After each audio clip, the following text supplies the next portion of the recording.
Welcome. My name is Dr. Susan Johnson. I am the Health Promotion Director here at the Medical University of South Carolina, and I am here with my colleague, Caitlin DePore, and we are super excited to be presenting at the 2021 Black Expo.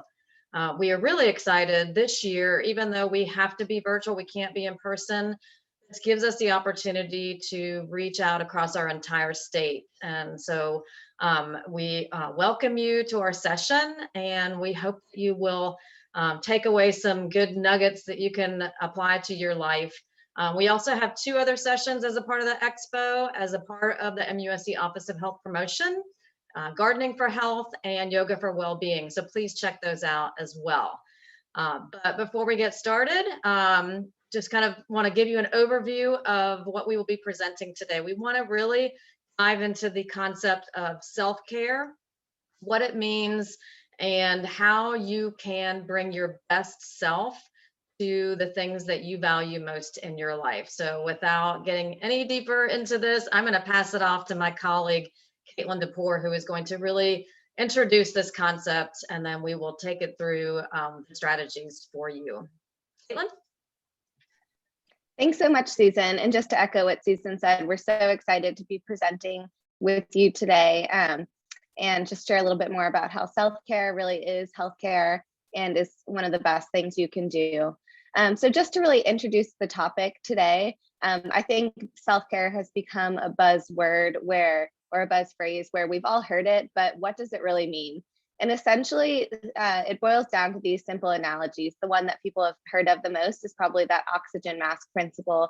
When you're on a plane, put your own mask on first before you do anything else for anyone else. And really, that's the principle of self-care, is that it's not selfish. It's something that you have to do in order to bring your best self to your life and those around you. And when we think of self-care, I think it's easy to kind of fall into the trappings of thinking about self-care as maybe going to the spa or something kind of, that seems very much a treat and something we can't engage in on a regular basis. But really, when we look at self-care, there's a wide variety of types of self-care, everything from taking care of your physical self, your physical health, and your preventative healthcare needs, of course, your mental and emotional health, finances, your spiritual self, even your family. And so there's so many different areas of self-care, and we'll dive in a bit more to that today. And really, why is self-care important? It's more than just, as I mentioned, that kind of treat yourself to a spa or a vacation. Really, self-care has a lot of physical and mental and emotional impacts. And you'll see those here. So overall, reducing stress. We know stress is really inflammatory in the body and can lead to chronic disease.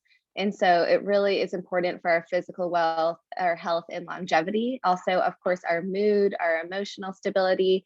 It also provides us a stronger sense of community, helps us avoid burnout, and gives us a sense of purpose. All right, Caitlin, thanks so much. That really did help to broaden our understanding of what self-care is. Now we're going to start to break it down into some really specific strategies that you can implement in your life. And I want to start with our values and some of the challenges that we all face around prioritizing our time. If you look at this slide, I think we can all relate that we are overextended and we take on so much in our lives, and that really does contribute to a lot of stress. So what can we do to not let this be our lives where we have taken on so much that we just can't move forward any further? So I want to walk you through a little exercise that I think is really helpful to prioritize the things that are important to us. I want you to take out a piece of paper or just in your mind, draw a line down the middle. And on the left-hand side, I want you to write down the things that you value most. So maybe 5, 6, 7 things, and try and do it in the order of most important, and then kind of rank order them.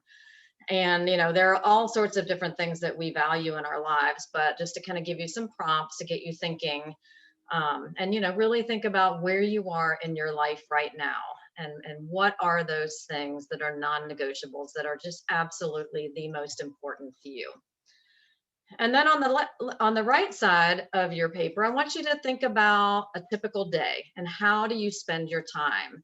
And this may look different depending on the day, but just think of a typical work day and how you spend your time. And I want you to write down again in the order of at the top, what do you spend the most time doing? So for most of us, that would probably be work and then sleep. And again, just to kind of prompt you and give you some ideas. These are some things that we typically all do in the course of our day. Of course, COVID has changed a little bit in terms of how we spend our time. Maybe we're not doing as much commuting, which in some cases is a good thing. But what I want you to do is now take a look at your list and compare on the left side the things that you value most, and on the right side the things that you do throughout your day and how you spend your time. And oftentimes what we find out when we do this exercise is that maybe the things that we say we value most, like faith, family, things like that, we really aren't investing the time in those things. And so I think this is a really good reality check to occasionally go through this process and say, well, what can I do and how can I shift things around so that I am spending more time with the things that I value most? And keep in mind that it may not be quantity, but quality. So when you are engaging in activities that directly relate or impact the things that you value most, that you are present and that you are giving quality time to those things. Related to this idea of values and priorities is a sense of purpose. And we have learned through our research that purpose is very significant and an indicator of overall well-being and resilience. And especially in these trying times, having a sense of purpose can help us navigate these tough waters that we're all going through. I'm going to walk you through another little exercise to get you to start thinking about whether you really have thought through what your purpose is in life. So the first question, and we want you to kind of rate this question, is whether you strongly disagree to somewhat agree to this statement. I have a purpose and direction in my life.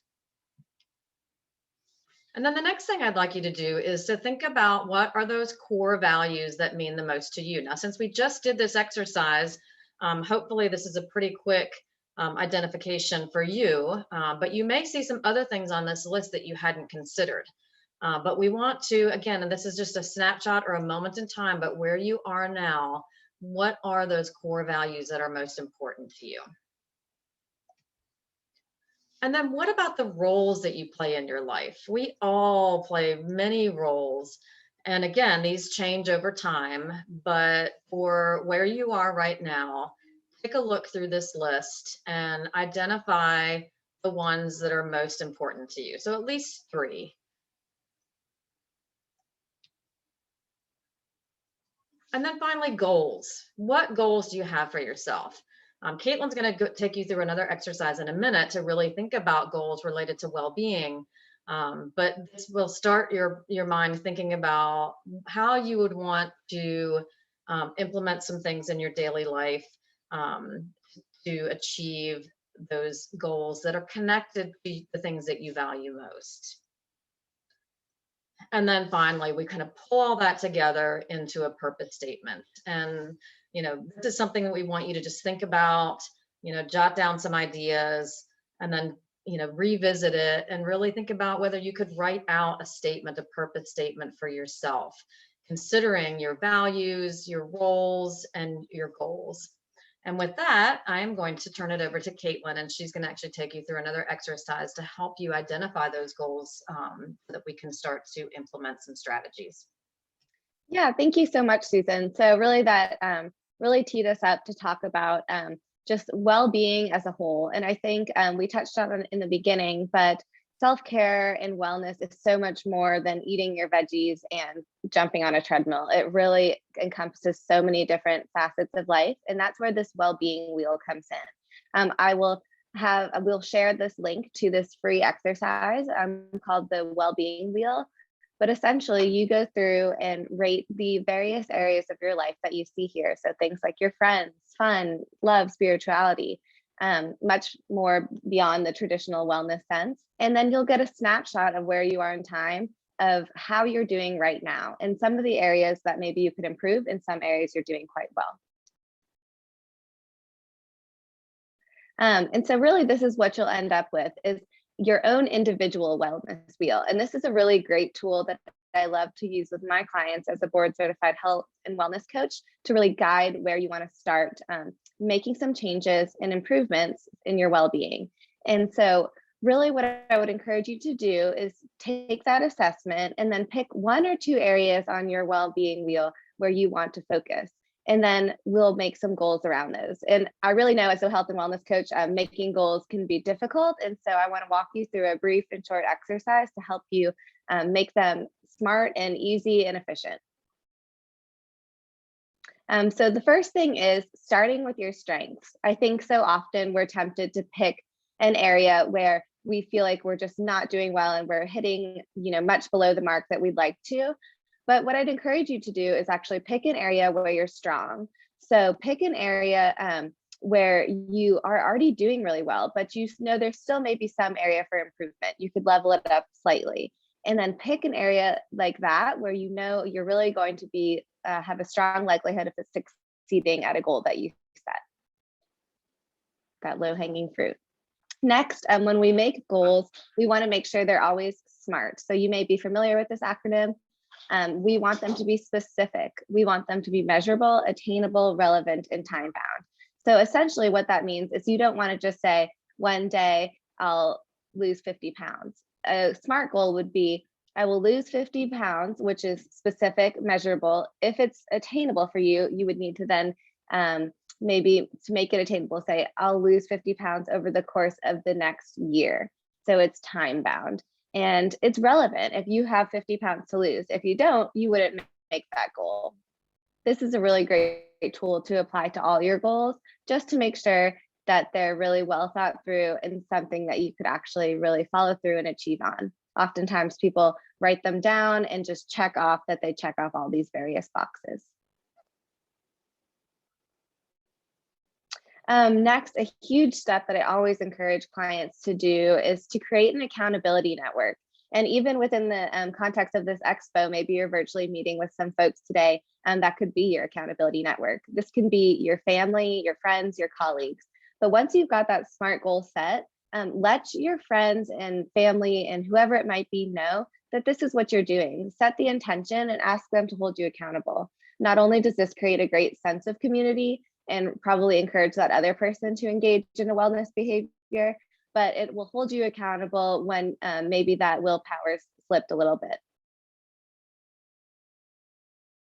And then next, set up a safety net. So you've got your accountability network, you've got your SMART goal set, and everything's in place, but we know that life happens, especially, during the past year. I think if we've learned anything through this pandemic, is that life comes at us fast and we can't always be prepared. And so by setting up a safety net, that really what that means is that you're planning for potential barriers or obstacles that come up. So for instance, if you are setting that goal of losing a certain amount of weight that we mentioned, think through what the pitfalls are. So are holidays really hard for you? Do you work in an environment where you're constantly tempted by foods that might be off your specific nutrition plan? And so by really thinking through those things, you're then able to come up with solutions so that when they happen, you're not you're equipped to handle them. And that's actually a really great thing. I think a lot of people think, well, I don't want to focus on the negative, but by understanding some of the pitfalls, you're able to figure out your solution ahead of time. And then when the time comes, you implement it. And then you feel good about that being a win, that you were able to overcome that pitfall. So set up those safety nets. And then lastly, celebrate your wins, big or small. So if you have that big goal of losing 50 pounds, but you maybe lost 1 or 2 pounds in the past week, celebrate it. Share it with your accountability network and your colleagues, because those small wins along the way create that larger win. And it's so important to celebrate and make sure that you're not only recognizing the big things, but the small things. Thank you, Caitlin. That was awesome. And that really kind of leads us into the final piece of our presentation. And now that you kind of have a game plan for how you could accomplish those goals, We want to talk a little bit about some specific things in all of the different areas of well-being. If you think back to the slide that Caitlin shared about the wellness wheel, there are all different dimensions that make up total well-being, and it can become overwhelming to think about what should I do in each of those areas. And one of the frameworks that we love to use actually comes from the work by Dan Buettner. He is a National Geographic researcher, and about 10 years or so ago, he went out and explored different areas across the globe that had a large number of folks who would live over 100, really primarily free of chronic disease. And you can see in these blue zones that they're very different geographically, but what he found is that there were similarities that we could take as life lessons. And so I want to walk you through those. Dan calls these the Power Nine, and I highly recommend you check out his work. He's got lots of great books out, but we're going to break it down and just give you some of the things that we think are really actionable items and things that you can implement in your life starting today that could have a significant impact on your overall well-being today, and then improve your longevity over time. So I'm going to walk you through each of these, and they just make sense. And like I say, anyone can apply these to our lives. The first is moving naturally. Now, obviously, exercise is great. We really understand the value of exercise in health and well-being. But what we're saying here is that we just should be moving more naturally. And honestly, walking is the best thing that we can do. But any way that you can move naturally throughout your day, whether it's gardening, which you'll learn more about from Carmen Ketron and her session, or just, parking a little bit further from your destination and increasing the time that you move throughout the day. Next is stress less with a purpose. And, we walked you through that purpose exercise. So hopefully now you're starting to think about what could be your purpose statement and how do you lean into that and live it on a daily basis by recognizing the things that you value and prioritizing those things and prioritizing your time. But finding time throughout the day to engage in the things that are connected to your purpose can really help reduce stress and improve our well-being. Downshifting. Again, this is also related to stress management. And it really is, I think it's been especially difficult for us, through COVID, because we shifted into this space where we were working really all the time, 24/7, because we were working and living in the same place. And it made it harder, I think, for some of us to find that time to downshift. But it's really important to carve out some time each day for yourself. So that's what this presentation is all about, self-care. So, and it looks different for every person, but whatever that means to you, make sure that you find time during the day at some point to let go of all the things that you have to do and just be in the moment. Certainly, nutrition has a huge influence on our health and well-being. And there's so many different guidelines out there as far as diets, special diets, and how to eat. We really want to just break it down into some super easy concepts. One is just, prioritize plants. So the more that you can work fruits and vegetables into your diet, the better off you'll be. From the blue zones, they also have the 80% rule, which is, try and stop eating when you're 20%, when you're 80% full, or reduce the amount that you're eating by 20%.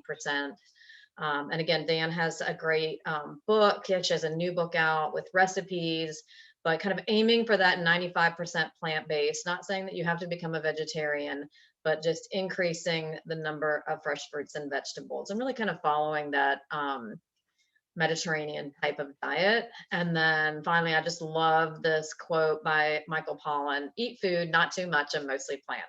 So I think we could all remember that. Wine at 5. This really speaks more to not the alcohol, but that downshifting and the social engagement. There are some studies out there that suggest that having a small amount of wine each day actually can reduce risk for cardiovascular disease, but we don't say that if you don't drink that you should start drinking. But for those who don't have any issues related to alcohol, And if we drink it in moderation, so 1 to 2 glasses with a meal and with friends and family, that can also be beneficial to longevity and to a higher quality of life. Family first. I think we've all recognized this over the past year, how important our family is to us and to our well-being. And I think, in the blue zone cultures, Dan identified that there were a lot of multi-generational households, and that really does have a health benefit to everyone who's living under that roof. In our culture, that's not as common, but any time we can bring our families together, and even if it's not biological families, but people that we can count on, that will help to improve our well-being. Related to that, belonging. And in this case, we're talking about a group. Certainly faith is a strong indicator of well-being and contributes to health. But it doesn't need to be in the traditional sense of a church. But there are some strong studies that suggest that folks who really do engage on a regular basis in their faith community live longer and live healthier.